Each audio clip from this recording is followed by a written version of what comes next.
welcome everyone. I am Professor David Loertscher, professor at the School of Information in San Jose, California. And it is my wonderful privilege to introduce to you two great minds in our field, and that's Barbara Stripling and Darryl Toerien. And Barbara, would you introduce yourself first for just a moment? Sure. I'm a long-term school librarian.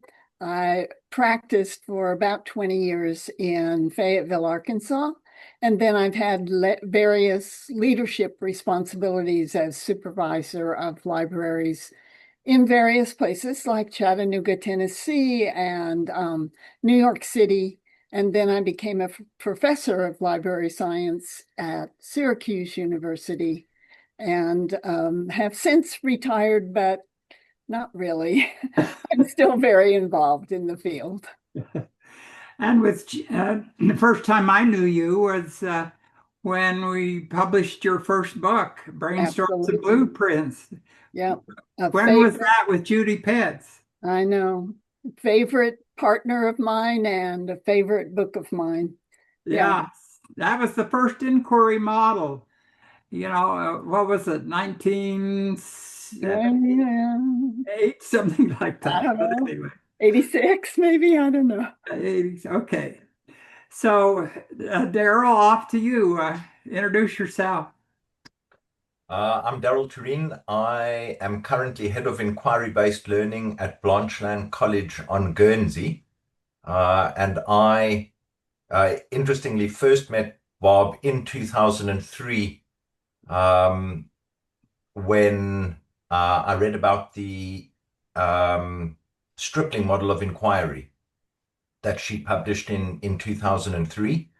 And then was absolutely delighted after having developed or adapted that model for use in the UK and called it FOSSIL, which stood for Framework of Skills for Inquiry Learning, was very surprised and delighted to meet her in person uh, following the formation of the FOSSIL group.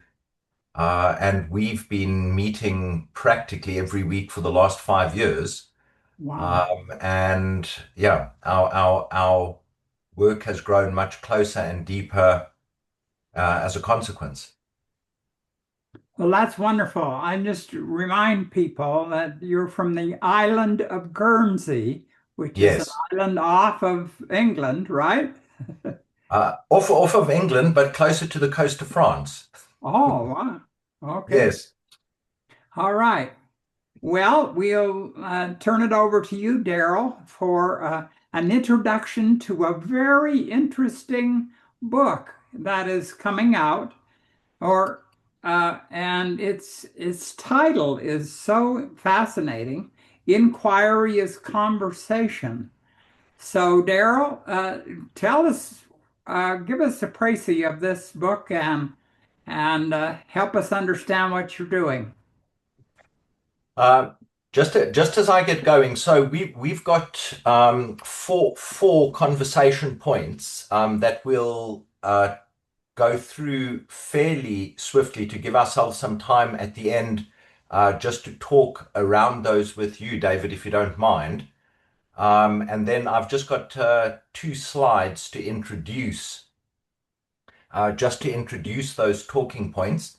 And I must say that it is a real, as you said, privilege for Bob and I to be talking about this book with you because, as Bob pointed out to me quite soon after I met her, that you were her supervisor for her PhD dissertation. Well, So, no, actually for masters.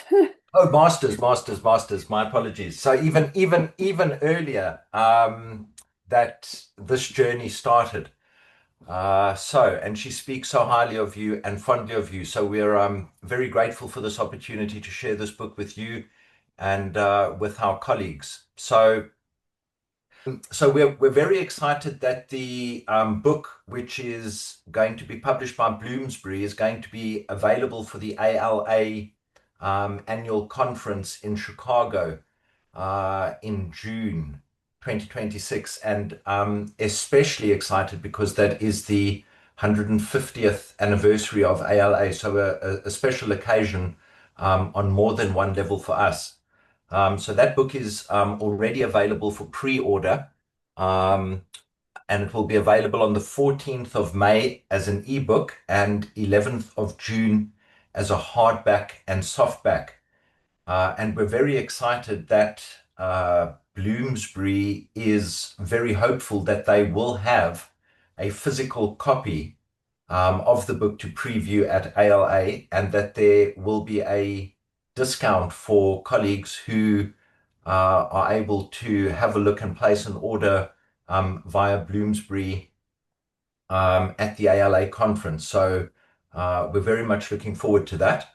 I did just very briefly want to say something about the cover, which we are both very pleased with, is that the cover is centered on the interrobang, which is a relatively recent and obscure exclamation mark, which combines, I mean, a punctuation mark, which combines an exclamation mark and a question mark, and really represents the inquiry stance of wonder and puzzlement that then gives rise to this dynamic inquiry process of coming to know and understand, and that then results in knowledge and understanding of the world and ourselves um, in the world, and that then becomes the basis for responsible participation in community. And as a consequence, inquiry is conversational in nature. And that really is what we were trying to communicate, both through the cover of the book, but also, more importantly, the conversations in and around the book.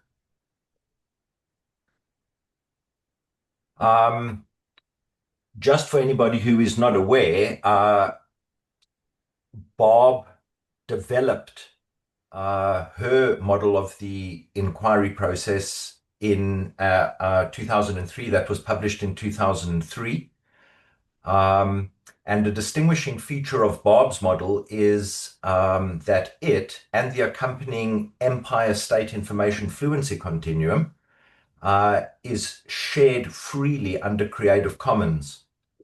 And that's very important, because had Bob not done that so generously, I wouldn't have been able to freely adapt Bob's work for my specific needs. So that empowered me to take Bob's work and develop it. So that led to the fossil model, which I developed in 2010, and that eventually led to the fossil group. And then the model that I've shared on the right is the fossil-based heroic inquiry cycle that I developed when I moved to Blanchland College in 2021, first developed in 2021, and then developed into the form that you see now in 2025. And that just underscores for me and for us that Barb sharing her work freely and allowing me then to adapt her work and share that freely in turn is a work that is still unfolding and is much broader and deeper as a consequence. And I think it's fair to say that we probably would not have ended up collaborating together and in this ongoing conversation had Barb not made her work so freely and generously available in the first place. And I know for a fact that I'm not the only person who has benefited and continues to benefit and will benefit from that approach, which is why I have called it open source engagement and empowerment of our students, or of our colleagues and our students. So that introduction really just brings me to our first talking point, which is that inquiry is grasping reality. So I've got two talking points or conversation points, and Bob's got two conversation points. These were just really things that we wanted to highlight in the book and draw attention to as an invitation to further conversation. So the inquiry process of coming to know and understand reality, which is things as they actually are, is a fundamental human and fundamentally human learning process.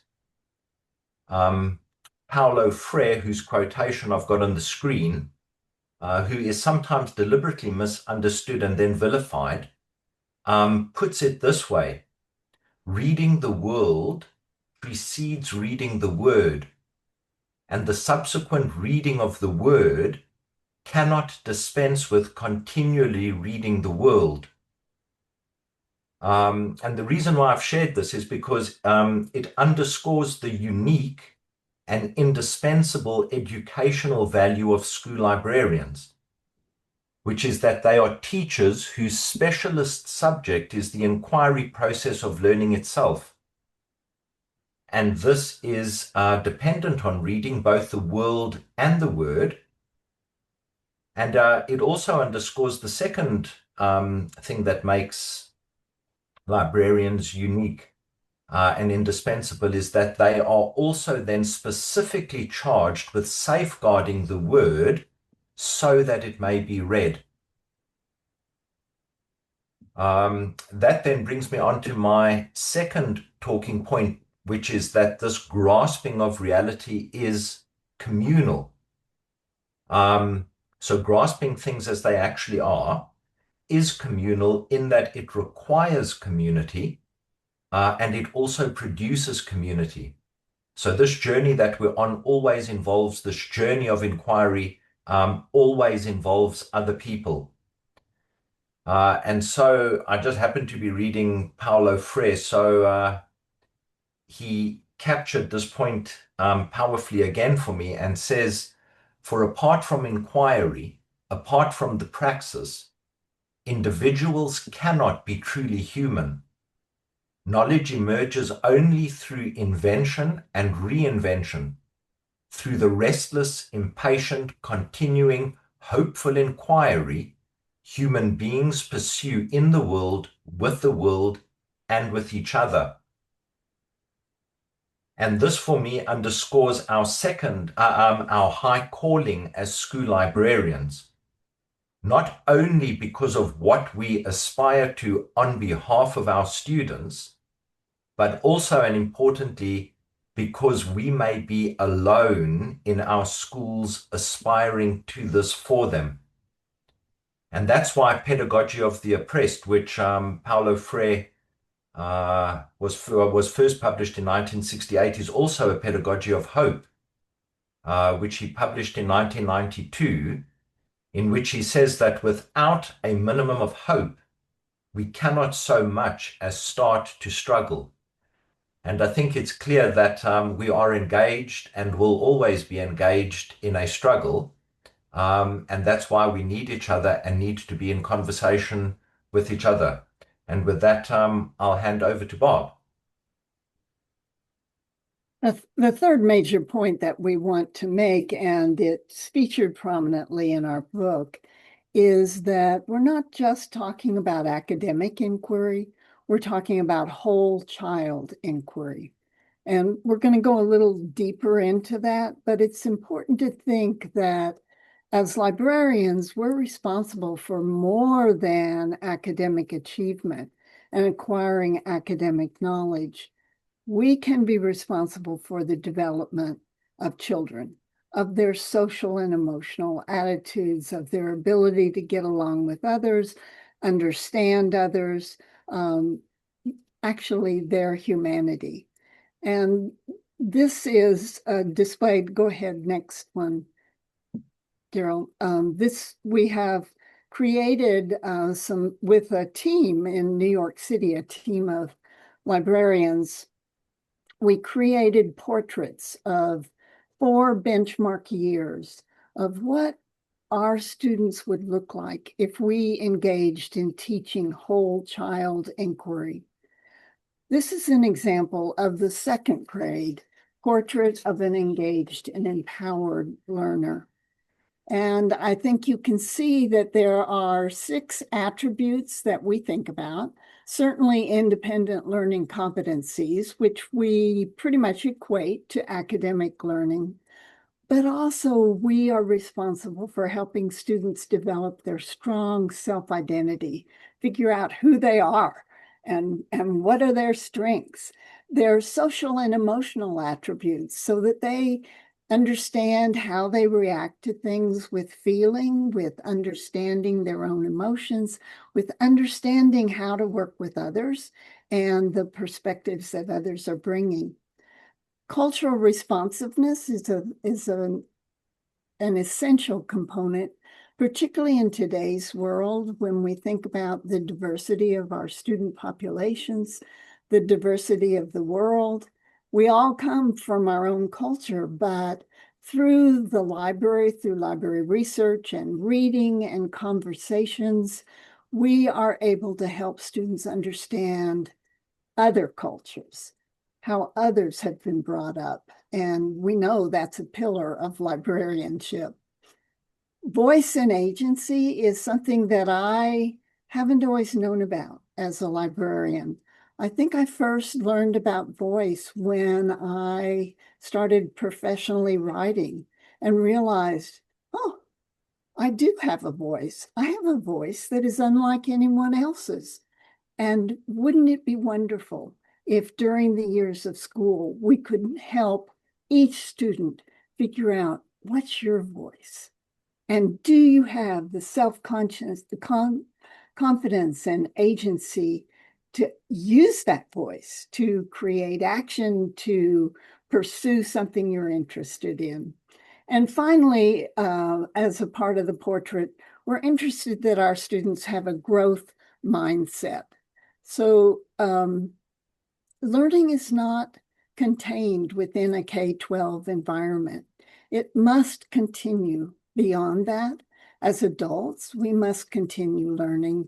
And the growth mindset is really the motivation, the skills, the attitudes, the understandings that propel our students to keep learning beyond school.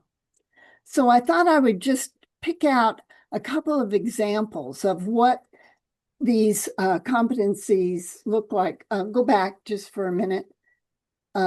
Look like in a couple of areas. So at 2nd grade, the voice and agency is, I know how and when to share my ideas because I know that my voice can change lives. Wouldn't it be wonderful if all of our 2nd graders had that kind of self-confidence, that they knew they had ideas and they knew there was value in expressing those ideas to others? So go ahead and switch. When you get to 12th grade, there are a lot more implications for voice.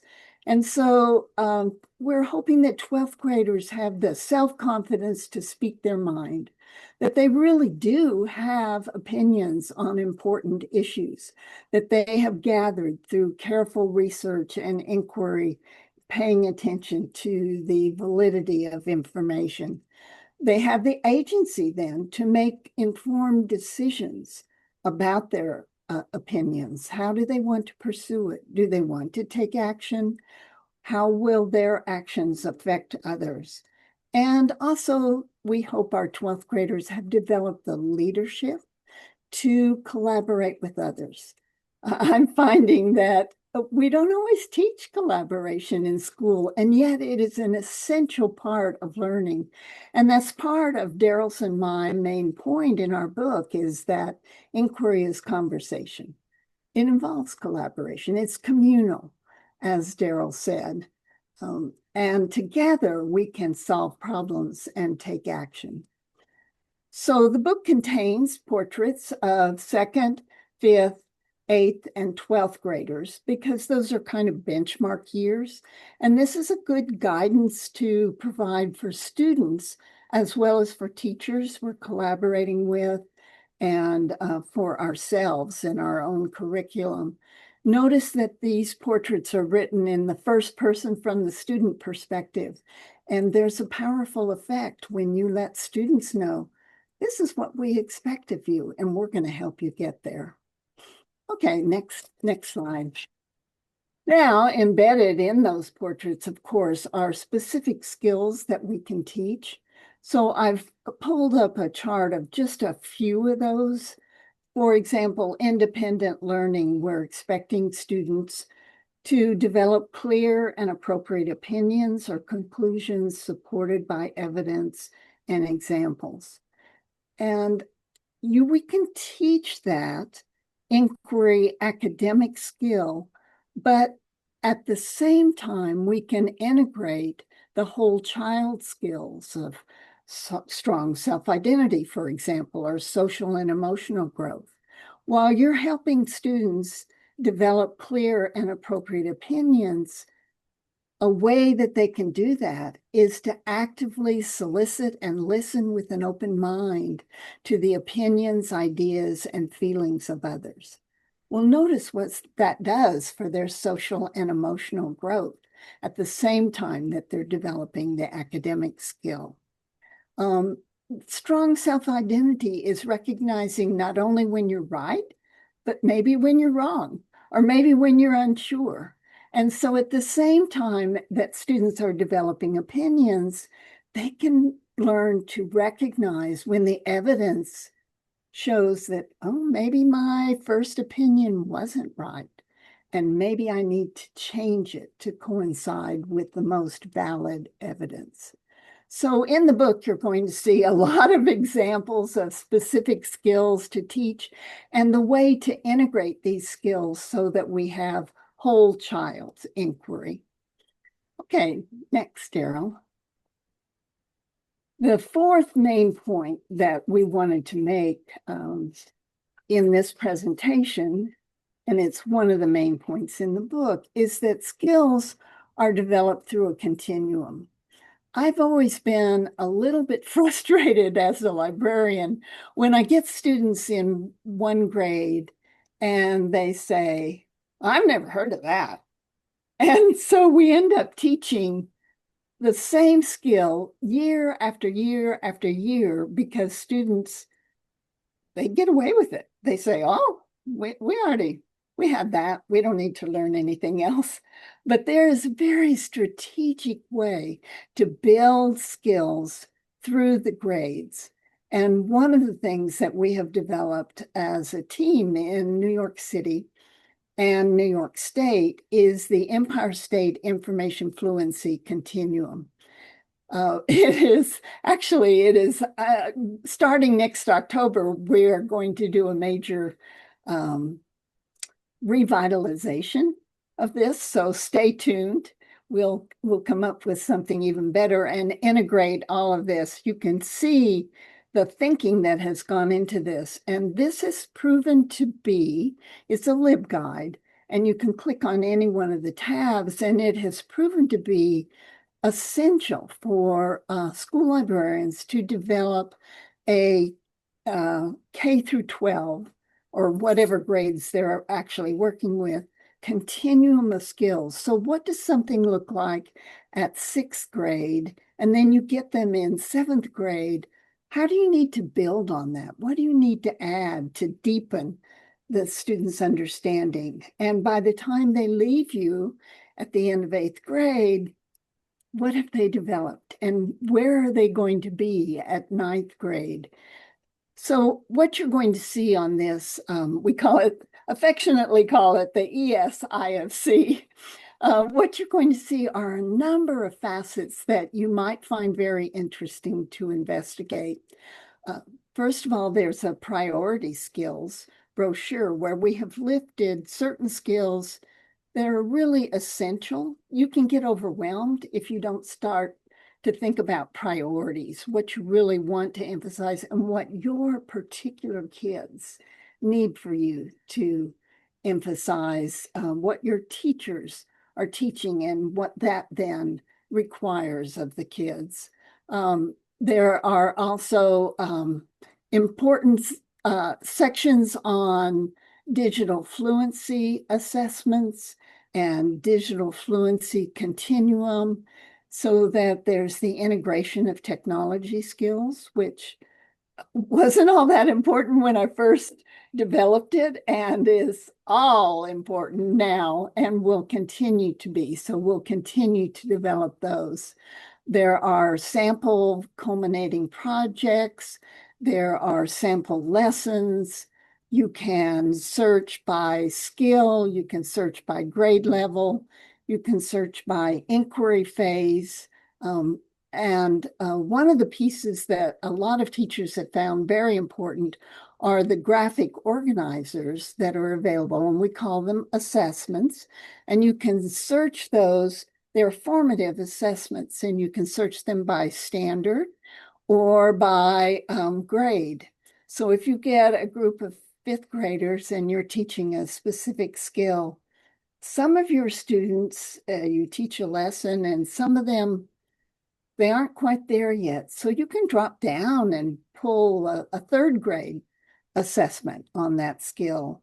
Or some already have mastered the fifth grade, and you can reach up to the sixth, seventh, eighth grade and figure out how to build their skills over time.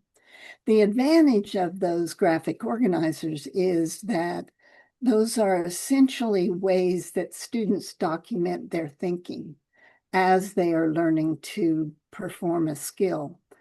You will be able to look then at their products and say, oh, I understand why they don't know how to make an inference. They missed this step. Or I see they actually can make an inference using a number of different texts, and I can build the next skill in making sense of information. Next slide. One of the things that we have done is develop skill sets.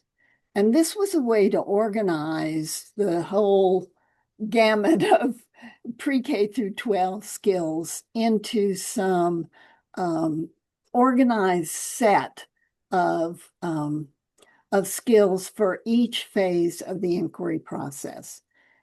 Now, these are useful when you're collaborating with a teacher and you don't want to pull out a huge number of skills. You want to find out and investigate, for example, that phase of inquiry. Are you interested that your students find a number of very valuable sources? Okay, there's a skill set on that. And under the skill set are a number of skills that we can develop to help students learn to do that. Some teachers would prefer that you provide a list of resources. They're more interested in teaching students how to make sense of the information that they find. So maybe it's teaching note-taking, maybe it's teaching conversations with text, digital literacy and information skills. So their skill set might be evaluation and selection of evidence, or it might be strategies to make sense of information. And really, that's the bottom line of all of Investigate, is that students make their own sense of the information. We're not interested in inquiry-based teaching, in teaching students simply to grab and paste, which is so easy to do in today's world. But we want it to go through students' heads. We want them to be able to make sense of information that is provided by others, recognizing when maybe there's perspective or point of view that they need to consider, knowing that almost no texts are totally bland and offer no point of view. Students need to be able to recognize that. So you can see from this skill set, if you brought that to a teacher and pinned down exactly what would be most helpful to students for a particular unit or lesson, that it will be easy then to sort through maybe one or two specific skills that you want to teach for that grade level. So here's an example of what investigate might look like at elementary and high school. We have examples for elementary, middle, and high school. But if we want students to make sense of information, we need to start in elementary. Don't wait till they get to high school. In elementary, we ask students to identify main ideas, facts, and details and start forming their own opinions based on that. By the time they get to high school, we're asking them to make inferences about implicit meaning. It's not in black and white in the text, but it's implied. And there are some skills there and some opportunities to develop that ability in our students. Perspective point of view, the same thing. We start out students recognizing that maybe you're offering a story on the three bears with the wolf's point of view. Well, that's just a story time, but it's not just a story time because you start talking about how it looks different when seen through the wolf's eyes or seen through another character's eyes. By the time students get to high school, they really need to be able to analyze point of view and perspective. And this is what a lot of our high school students are missing. They grab information from their social media, accept it as it is, don't look at the source, don't look at the authority. We need to teach this. This is our last opportunity to make sure that every student who goes through the schools develops that ability to look carefully at the point of view that they are reading about. And a second piece that we can add is to assess the motivation and the purpose of people publishing different bits of information. That is becoming more and more important. We have influencers. Their motivation is sometimes mixed. Sometimes it's to become famous themselves. Sometimes it's to convince others of their point of view. But our students need to be able to discern, why am I getting this information? Who's trying to convince me of what? And is it something that I can rely on? Is it valid?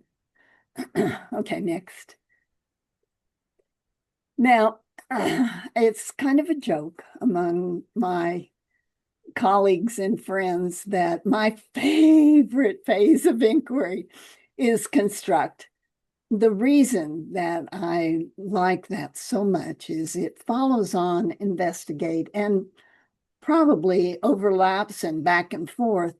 But during the construct phase of inquiry, students develop their own opinions. They're not just making sense of opinions expressed by others or information provided by others.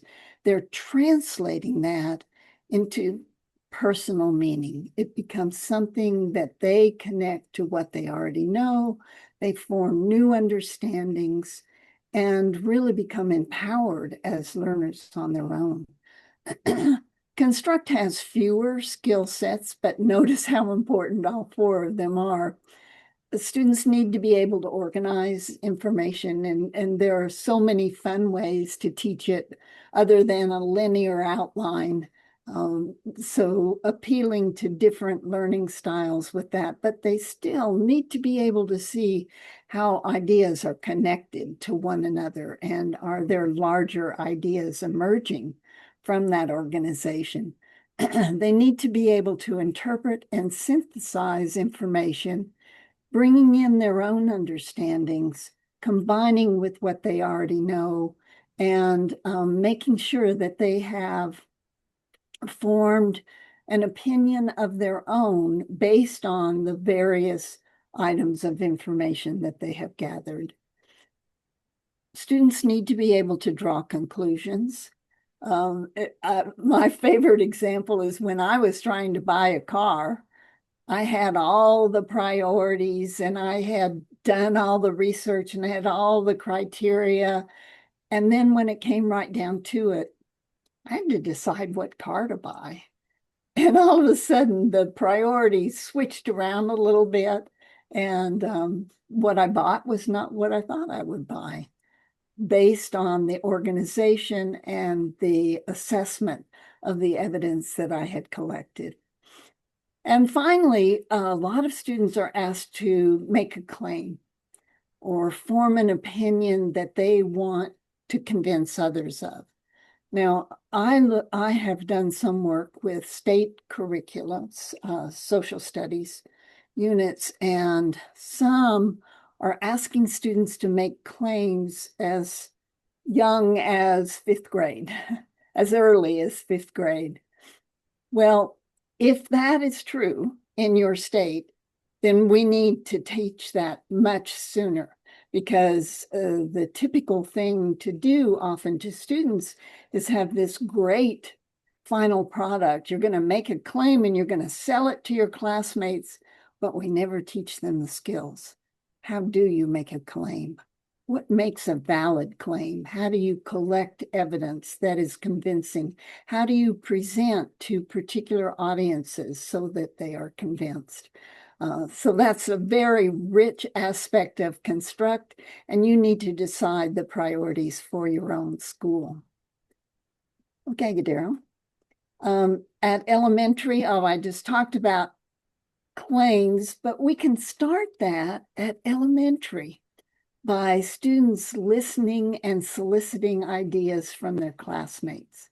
It's the beginning of collaboration, but also of listening, of empathy, of respecting the viewpoints of others. And by the time they get to middle school, they really need to then develop. They've listened, they've collected evidence, and now they need to be able to develop a line of argument or a claim that then they can use to convince others. And so we teach them about what is supporting evidence. How do you pay attention to counterclaims? What kind of evidence is going to be the most credible, and what criteria will you use to judge that credibility? So depending on what your school is teaching, there are lots of embedded skills here under the skill set of forming claims, opinions, and point of view. Darryl, do you want to wrap it up?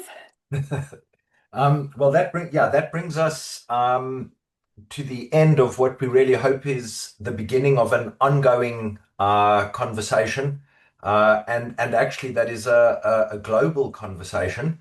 So Bob's contact details are there, my contact details are there, and we were very pleased actually yesterday to receive that little QR code that will be in that is in the presentation, and I will share the slides with David tomorrow. That Bloomsbury has indeed prepared a short preview of a chapter of the book, which happens to be chapter 2, and appropriately is the chapter titled Inquiry as Conversation. So we're very grateful for the time that we've had, David, and hope that you have some questions for us. Well, I sure do. I think the temptation in the real world of school librarians is number one, if I have a curriculum to teach, then starting in elementary school, I start teaching that alone in the library, and because my teachers are too busy to think about what I'm doing, and so the temptation is to have this uh, get a master's degree in library before you exit the 12th grade. But Barbara, I think you stressed that that's not the way, that the best way is to think about the third grade or the 12th grade curriculum, and you talk to the teacher and see what you could insert in one of their units to make that unit deep or real. Am Yes. am I interpreting this correctly? Yes, absolutely. The lifeblood is collaboration. But it's not just collaboration with individual teachers, it's collaboration with whole departments. For example, the English department of a middle school, all of the teachers could get together and they could say, we want to we want to emphasize this in seventh grade, this in eighth grade, this in ninth grade. So working with them to develop what they want their students to be able to do at the end of benchmark times. In elementary school, I think sometimes the challenge is that we get kids in for 40 minutes or maybe 50 minutes, and they're standalone lessons because they're planning time for teachers. So there are lots of ways to integrate inquiry throughout a child's experience without doing an entire inquiry unit. Certainly, an elementary librarian needs to know what's being taught in science, what's in social studies, where are students, what are they reading in class, what is the literacy that's being emphasized. But equally important is using opportunities to get kids excited about learning, excited about reading, motivated to find books to read on their own. But while you're sharing those books, you are inserting, integrating inquiry skills. So you pull a picture book up and you ask students, what do you see in this cover? What is this book going to be about? Well, that's prediction. That's reading the pictures as well as the words. It's integration of a lot of skills. Students can start thinking about perspective just from the cover of a book. So I think librarians need to have a holistic approach to whole child inquiry. It doesn't have to just be inserted into a particular inquiry unit. Well, thank you for that. And Darryl, as I understand it, in your school, it's a K-12 experience. So you and your wife are librarians there. So you see a picture that very few other school librarians see. In other words, you see growth from K through 12, just as a matter of experience. While most people, they're either a middle school librarian or an elementary or a high school, so they only see a piece, but you see this way. What difference has that made in your career when you get to see that whole depth? That was actually one of the things, David, that made me most excited, made us most excited about the opportunity to move to Blanchland from Oakham School. Oakham School was only a secondary school for us, not a primary school as well. Um, and because we took advantage of the portraits in those benchmark years, our priority was to establish a signature work inquiry in transition years from one phase of school to the next. Now, we've been at Blanchland. This is our fifth year. We're going to be going into our sixth year. And we are really, for the first time, starting to see the fruit of uh, a coherent and integrated approach to teaching skills within an inquiry process that is directed at learning subject content um, over the course of a child's time at school.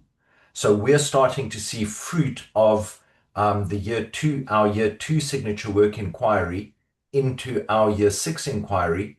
And then the most exciting fruit that we're really starting to see now is from that our year six inquiry into the year nine inquiry, and then the work that Jenny is doing in year 10 and in year 12 and 13. And it's not just that the students have a deep understanding of the process, they are embodying the stance, and absolutely crucially, we're beginning to see that they can build on skills that they were taught in a meaningful way earlier. They can strengthen those skills and develop those skills in ways that are surprising even to us. Well, so it's you're observing sophistication growth, exactly what Barbara was saying with her 12th graders in that and when she showed us. So you actually see this growth over time, and what a gift you're giving, to an individual who you can see progress constantly, Mm. maybe over the school year, but beyond the school year, huh? So anyway, there's lots of wonderful things we could talk about. And like AI and its whole role, that's for another time. And hopefully we can try to figure some of that out in addition to what, you know, this book does for a wonderful integration of content and process together. So I want to thank you on behalf of not only students in our school, but the wonderful school librarians across the world who are actually demonstrating why they are both visible and indispensable. So I'm going to say thank you and just say goodbye and appreciate you so much as truly intellectual giants of our field. So thank you very much. Thank And you. thank you Thank to you you, for the David, who've opportunity. been an inspiration to more than one generation. Yeah. Okay. Bye bye. Thank you. Bye. Bye.